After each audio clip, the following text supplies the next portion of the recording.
At a spot here where, I don't know. Looking at the numbers, tail of the tape, you can make the argument like Odom and Hairston. Like, Hairston might be our best guy still. I think we know what we have with Hairston. I think in terms of where he's at right now as a player, it's very close with these three quarterbacks. But out of Odom, Hairston, and Kelsey, Hairston still has, I think it's fair to say, the best skill caps. Like, if we truly want to go into another season, like, you can get that power up 2 more points. I could take him to 94, 95. His accuracy will be able to go up a little bit. His IQ, like, I'm seeing a guy that's going to have, like, mid-80s ceiling, which is really, really good within the context of UMass.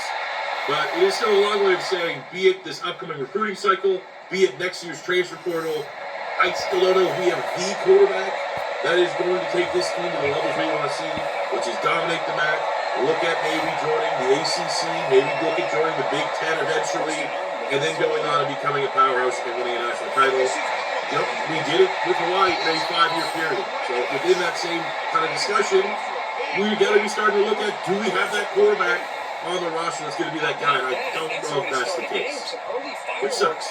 That's what's important position. I will say the last option we had is Brandon Hill, our starting freshman running back from a year ago. Now he's sophomore. I wanted to work on his catching. Really wish we had a couple more points there to work into his route running because we are such a pass-heavy offense. His value is going to come when we run the ball, obviously, but being a weapon and a receiver, got to work on that. But the opportunity here to max out his quickness, giving him 96 speed, 98 acceleration. We're also able to unlock the first upgrade of Shifty. I mean, that a lot of people make the argument that is one of the best abilities in game. So we need to continue to, we maxed it out, but we're not going to be able to get, can we get any more change in our So we can. So we are going to be able to work on this Shifty. That'll probably be next off-season. But anticipating, we got a lot of fun stuff. I was planning, full disclosure, I don't know when this video's going to upload. It could actually get uploaded today, back-to-back uploads of UMass. My plan is to do another one-off video, kind of space things out.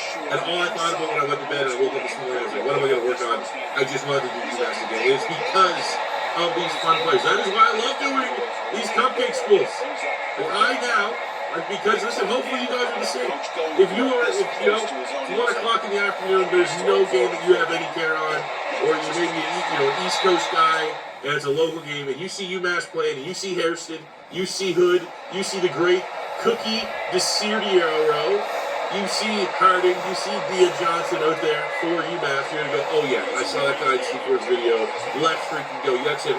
Like, I'm going to be actively rooting for these guys. I'm going to pay attention on social media. If Harding goes off for 100 yards, we're going to sure as shit retweet it, because he's a dog, and what he was able to do in this series.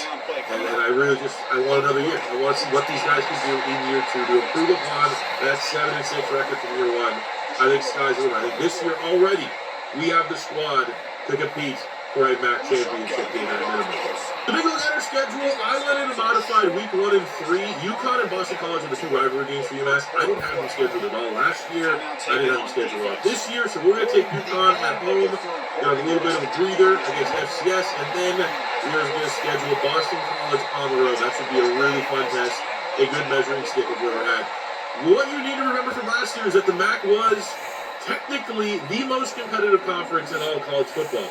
For making the MAC championship game, there was really 6 teams going into the final 2 weeks that could make appearance. Multiple teams that were either undefeated, 5-1, 4-2 in conference play. Buffalo was good. You have Michigan, Eastern Michigan, Ohio were tricky. Toledo went 10-4, 6-2 in MAC play. Ball State went 9-5. They were undefeated in MAC play.